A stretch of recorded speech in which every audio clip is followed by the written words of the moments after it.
Hello everyone, welcome back. Yesterday's video was focused on meta and it primarily discussed how it impacts the player base and the game state in games like Genshin Impact and Arknights, with a heavy focus on Genshin. Continuing off of that, today's video will primarily focus on the differences between games like Arknights, Genshin Impact, and Blue Archive and what makes them each great. It's also going to delve into what makes a good gacha game to begin with. To keep this in mind, I also want to mention that I primarily play Genshin Impact, Arknights, and Blue Archive. I've tried other gacha games, and I haven't stuck with them long enough to a point where I feel comfortable mentioning them in the primary ones that I play.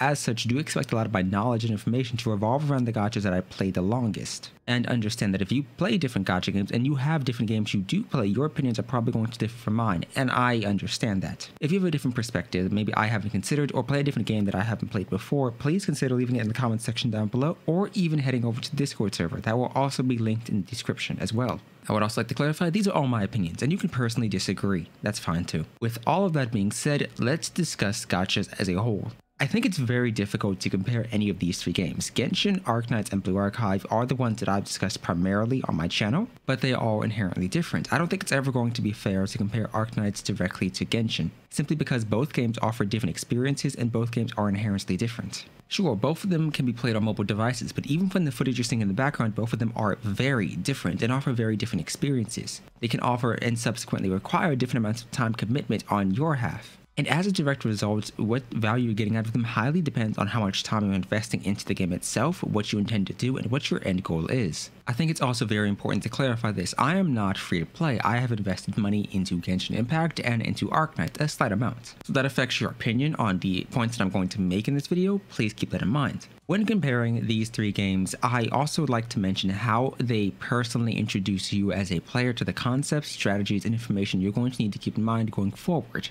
And I've mentioned numerous times before that I think the best one out of all these to introduce and properly give you a tutorial on this is going to be Genshin, followed by Arknights, and lastly, Blue Archive. I think that if you're to evaluate a lot of the player bases, nobody in Blue Archive really knows what they're doing half the time, but they just get by. If you're evaluating Arknights players, a lot of these individuals know the basic mechanics of the game, but many aren't super knowledgeable on the specific branches of different classes like guards and lords and so on, with lords obviously being a type of guard.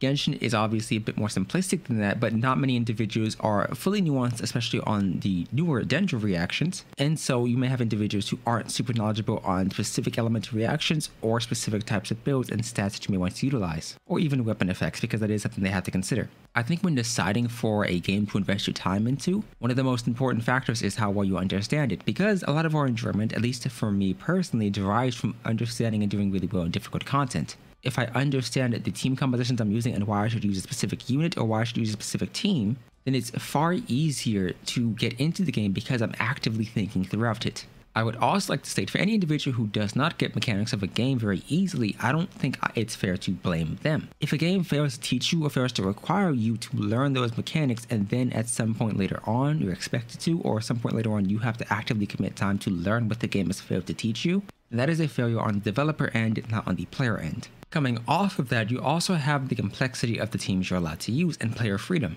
I think one of the most incredible aspects of different games is when the game doesn't necessarily restrict you to using one type of character, one type of team composition, or one type of squadron. In regards to Blue Archive, Arknights, and Genshin, one of the difficulties that you may have with some of them is, depending on the stage or the enemies you're facing or the content you're doing, you may feel like you're less inclined to utilize certain units. In Blue Archive, this could be due to the environment or the enemies you're facing. Whereas in Arknights, this could be due to the enemies you're facing directly, whether they have high defense or resistances, or whether you're being swarmed with drones. And for Genshin Impact, this could be elemental enemies such as the Pyro Abyss Mages and so on, or even Pyro Abyss Lectors. Now, directly, I don't think having content that requires or at least encourages you to use other units is bad. I think Arknights goes about this in a very good way. An example being that even though you may have high defense enemies, you can still utilize snipers overall. It's not as though the game is restricting you to solely utilizing arts-based characters, although you may be encouraged to, and depending on what you have available to you, you may subsequently find that easier or harder. If the game heavily penalizes you for using specific units, that can become a problem because individually we all enjoy the freedom to utilize the characters that we want to. Nobody likes feeling like they're forced to build up a unit or build up a team or use a team that isn't fun to them. And if you're talking about Blue Archive or games like Blue Archive, if you enjoy the characters and only want to use the characters that you like the appearance of, and suddenly out of nowhere the game requires you to use a specific set of units, that can be a problem. I mentioned this previously, but player agency is very important, and overall I think they all do a decent enough job of this, with Arknights and Genshin Impact being the higher contenders and Blue Archive falling a bit lower due to specific enemies being resistant to a lot of types of damage. But that is just my current opinion, and yours could be different.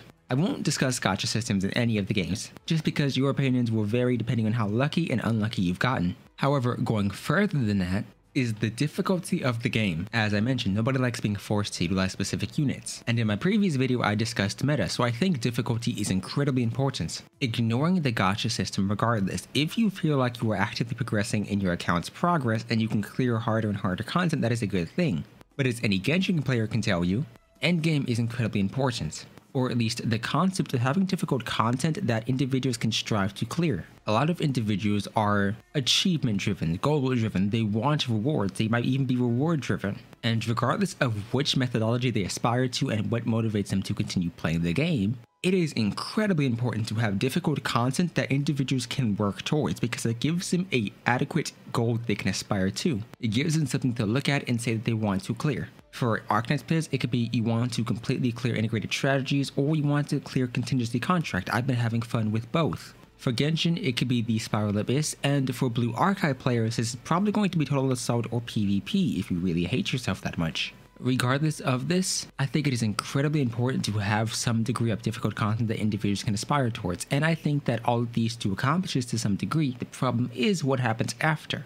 For a lot of individuals, you most likely have an account, especially if you've been playing a gacha game for a long period of time, you most likely have an account that can clear most of the difficult content available to you. This is true for all games, Genshin, Arknights, and Blue Archive. And yes, whilst a lot of it can be you deciding to switch out teams and use weaker carries and weaker teammates and weaker units to slowly build up and clear it with them, that is much more of a personal goal. I think that the success of a gacha obviously depends a lot on the character designs, and individuals do want beautiful looking characters and beautiful sounding music, but it's also incredibly important to have content that can back it up.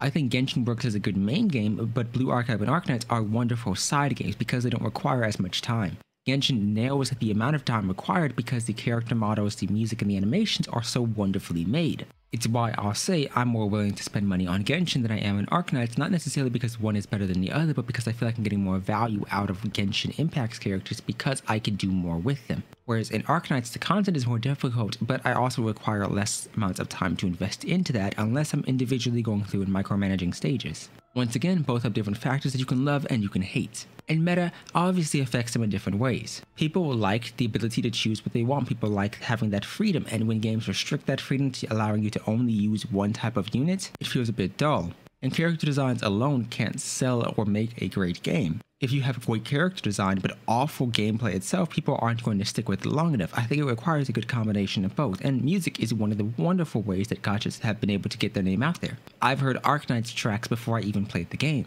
I listen to Genshin Impact tracks outside of the game because a lot of them are wonderful, and many individuals have heard Blue Archive soundtracks as well. But it's very difficult in my opinion, and one of the biggest things affecting a gacha game and affecting how successful it is the community. But that will be given its own separate video. If you enjoyed this one, consider leaving a like down below, subscribing, leaving a comment telling me what gachas you play and what your experience has been, and stay tuned for the community video, which should be heading out either Monday or Sunday. My name has been Anaki, and I hope you enjoyed. If you have, I'll see you next time.